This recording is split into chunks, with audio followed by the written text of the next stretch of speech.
오늘도 새벽을 깨워 이 자리에 모인 우리 모두에게 말씀과 기도의 시간을 통한 하나님의 크신 은혜가 있기를 기원합니다.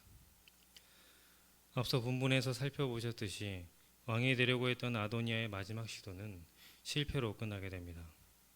그리고 이에 대한 솔로몬의 분노는 그의 지지자들에 향하게 되는데, 이에 오늘 본문은 아도니아를 제거한 솔로몬이 대대적인 개혁에 착수하는 모습을 볼 수 있습니다.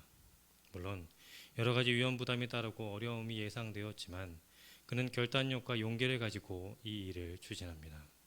먼저 본문 26절과 27절이 이렇게 기록하고 있습니다. 왕이 제사장 아비아들에게 이르되 내 고향 아나돗으로 가라. 너는 마땅히 죽을 자이로되 내가 내 아버지 다윗 앞에서 주 여호와의 궤를 메었고 또 내 아버지가 모든 환난을 받을 때에 너도 환난을 받았은즉 내가 오늘 너를 죽이지 아니하노라 하고 아비아들을 쫓아내어 여호와의 제사장 직분을 파면하니 여호와께서 실로에서 엘리의 집에 대하여 하신 말씀을 응하게 함이더라. 아도니아를 죽인 다윗은 당대의 대제사장이었던 아비아들에게 고향인 아나돗으로 갈 것을 명령하며 그를 파면합니다. 사실 아비아달은 요압과 함께 아도니아의 편에 섰던 반역자이기 때문에 솔로몬은 바로 그를 죽일 수도 있었습니다. 하지만 아비아달은 선대 다윗 왕 시대 때부터 대제사장을 지낸 인물이었고 또 다윗 왕이 살아생전 중요한 역할을 했던 사람이었기 때문에 그를 죽음으로 다스리지는 않습니다. 사실 우리가 알고 있듯이 아비아달은 실제 다윗 왕조에서 굉장히 중요한 역할을 감당했던 충성스러운 사람이었습니다. 그의 아버지 아히멜렉은 다윗이 사울에게 쫓길 당시 그에게 먹을 것과 무기를 제공했다가 다른 제사장들과 함께 사울에게 죽임을 당한 그런 인물입니다. 홀로 그 위험에서 다윗에게로 피한 아비아달은 그 이후에 다윗에게 충성을 다했고 그리고 언약궤를 맡아 다윗의 모든 어려운 시기를 함께 통과했던 인물입니다. 사실 그는 마지막 순간에 아도니아를 선택한 것 말고는 큰 잘못이 없는 사람이었습니다. 이에 솔로몬 역시 아비아달이 다윗에게 충성을 한 사실과 또한 여호와 하나님의 제사장을 함부로 죽이는 것을 꺼렸기 때문에 그와 그의 가족을 죽이지 않고 파면하여 아비아달의 고향인 아나돗 지방으로 보내게 됩니다. 우리는 살아가며 주변에서 출발을 잘하고도 끝이 좋지 않은 사람들을 어렵지 않게 만나볼 수 있습니다. 신앙의 경주에 있어서도 처음에는 하나님을 향한 순수한 사랑과 믿음과 또 비전으로 시작했다가 나중에는 잘못된 선택과 욕심 때문에 인생 전체가 무너지는 경우를 보게 됩니다. 성경도 마찬가지입니다. 그리고 그러한 모습은 오늘 우리가 마주하는 아비아달 역시 그러했습니다. 제사장의 직분이 얼마나 영광스러운 직분입니까? 또한 그는 그의 아버지로부터 충성을 글이 아닌 눈으로 보고 배워 행했습니다. 그러나 좋은 시작과는 달리 그는 이스라엘 최고 종교 지도자로서의 자신의 본분을 망각하고 반역에 앞장서는 잘못된 선택으로 비참한 인생의 말미를 맞이하게 됩니다. 그리고 이러한 아비아달의 모습은 우리에게도 시작, 과정, 결말 모든 것에 있어서 결코 하나도 소홀히 할 수 없음을, 또한 우리 백성된 자들이 어떠한 믿음의 걸음을 걸어야 하는지에 대해서 깨닫게 해줍니다. 사실 우리 역시 이 땅 가운데 하나님의 행하심에 동참하는 귀한 제사장과도 같은 영적 사명을 가지고 이 땅을 살아갑니다.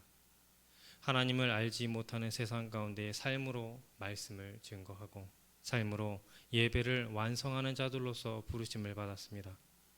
그리고 이 일을 잘 이뤄갈 수 있도록 하나님께서는 우리의 삶에 여러 방편으로 은혜를 주시고 또 누군가에는 은사와 달란트까지도 주십니다. 그렇지만 우리가 우리에게 주어진 이 축복의 목적을 잃어버리고 우리 자신과 이기심과 자신의 만족을 위해서 살게 될 때에 그리고 그에 따른 잘못된 선택을 하게 될 때에 우리 역시 믿음의 경주 가운데 결코 좋은 열매, 좋은 결과를 냈다고 낼 수 있을 것이라 장담할 수는 없을 것입니다. 우리는 주어진 믿음의 경주를 끝까지 잘 완주한 자들만이 얻는 그 믿음의 의의 면류관을 받는 그 부끄럽지 않은 성도가 되어야 하는 것입니다. 그러므로 우리 역시 우리의 하나님을 향한 첫 사랑, 첫 마음, 첫 다짐을 간직할 수 있기를 바라봅니다. 그리고 끝까지 겸손해 충성된 자로 이 땅을 살아갈 수 있기를 소원해야 하는 것입니다. 그리고 이어지는 본문을 보면 28절의 말씀과 같이 제사장 아비아달이 그 자리에서 쫓겨났다는 소식이 이제 돌고 돌아 요압에게 전달되었습니다. 그리고 이 소식을 들은 요압은 이제 그 다음은 반란의 공모자인 자기 차례가 될 것이라고 직감합니다. 그는 이스라엘의 군권을 가진 자이기 때문에 반항을 해볼 수도 있었겠지만 이제는 명분도 없는 자신에게 아무런 승산이 없다라고 결론을 내리고 그 길로 여호와의 장막으로 달려가 제단 뿔을 잡습니다. 아마도 이전에 아도니아가 제단 뿔을 잡고 있다가 솔로몬에게 은혜를 입었던 일이 있었기 때문에 요압 자신도 그렇게 제단 뿔을 잡고 있다가 솔로몬에게 변명할 기회라도 얻게 되지 않을까 기대했던 것으로 보입니다. 그러나 그러한 그에게 더 이상의 기회는 없었습니다. 그는 더 이상 이스라엘을 통일했던 맹장의 모습도 없는 그 구차만이 남아있는 인물이었기 때문입니다. 솔로몬은 그는 무고한 두 사람, 이스라엘의 군대 장관 아브넬과 유다의 군사령관 아마사를 죽였고 아도니아를 왕으로 옹위함으로써 살아있던 자신의 아버지 다윗을 죽은 것이나 다름없이 만들어버린 아나무인과도 같은 사람으로 그를 여겼습니다. 이에 오늘 본문 31절에서부터 33절이 이렇게 기록하고 있습니다. 왕이 이르되 그의 말과 같이 하여 그를 죽여 묻으라. 요압이 까닭없이 흘린 피를 나와 내 아버지의 집에서 내가 제하리라. 여호와께서 요압의 피를 그의 머리로 돌려보내실 것은 그가 자기보다 의롭고 선한 두 사람을 쳤음이니 곧 이스라엘 군사령관 넬의 아들 아브넬과 유다 군사령관 예델의 아들 아마사를 칼로 죽였음이라. 이 일을 내 아버지 다윗은 알지 못하셨나니 그들의 피는 영영이 요압의 머리와 그의 자손의 머리로 돌아갈지라도 다윗과 그의 자손과 그의 집과 그의 왕위에는 여호와께로 말미암는 평강이 영원히 있으리라. 아멘. 이처럼 솔로몬은 요압의 생각과는 달리 매우 단호하게 그를 죽여 묻으라고 명령합니다. 그렇게 해서 요압이 흘린 무죄한 피를 자신과 자신의 아버지 다윗의 집 위에서 제거하라고 말입니다. 여기서 무죄한 피를 제거하라는 말은 여호와의 성막에 있는 요압을 죽이는 것이 성막을 오염시키는 것이 아니라 오히려 무죄한 피를 흘린 것에 대한 정당한 처벌이며 자신의 집안 위에 드리워진 아브넬과 아마사에 대한 살인죄의 오명을 깨끗하게 씻어내라는 의미입니다.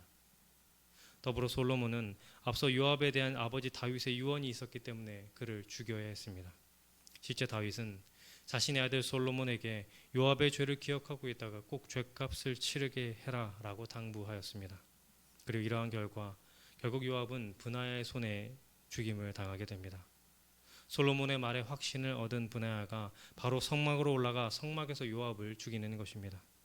그리고 후에 그는 요압의 시체를 광야에 있는 그의 집에 매장해 주게 되는데 이것은 비록 그가 죄로 인하여 처형당했지만 죽은 자의 예의를 지켜주었음을 보여주는 것이며 요압에게 정당한 처벌과 또한 처벌 후에는 신분에 맞는 적절한 대우를 해주는 아주 관용적인 태도를 보여준 것입니다.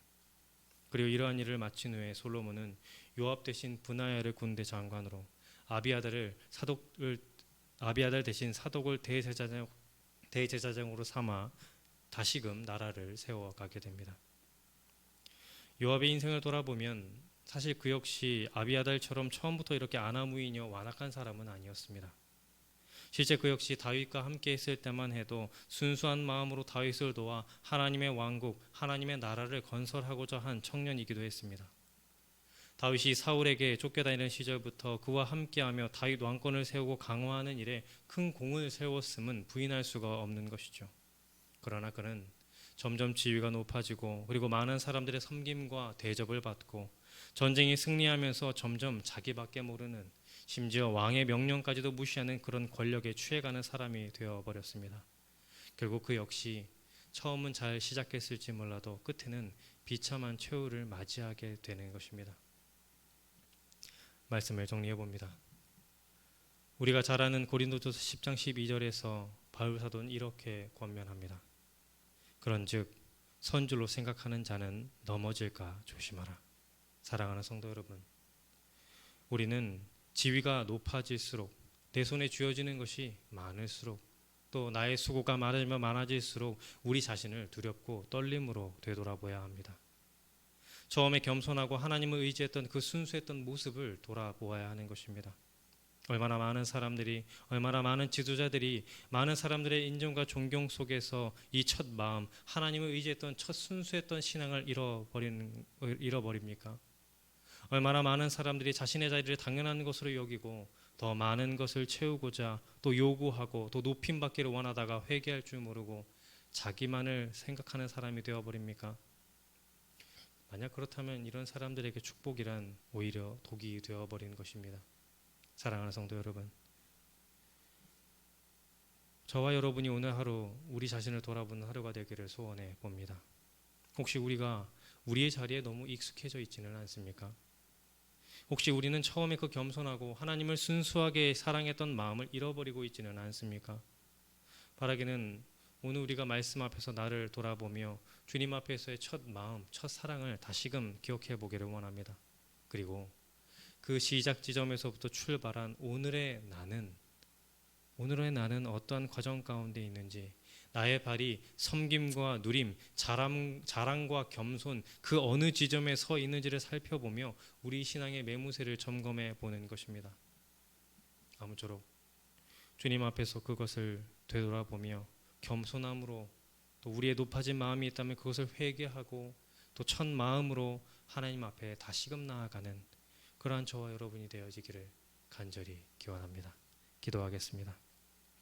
하나님 아버지, 말씀을 마주하며 우리의 믿음의 경주는 어떠한지 또 우리의 믿음의 걸음은 정로를 잘 걷고 있는지를 되돌아봅니다.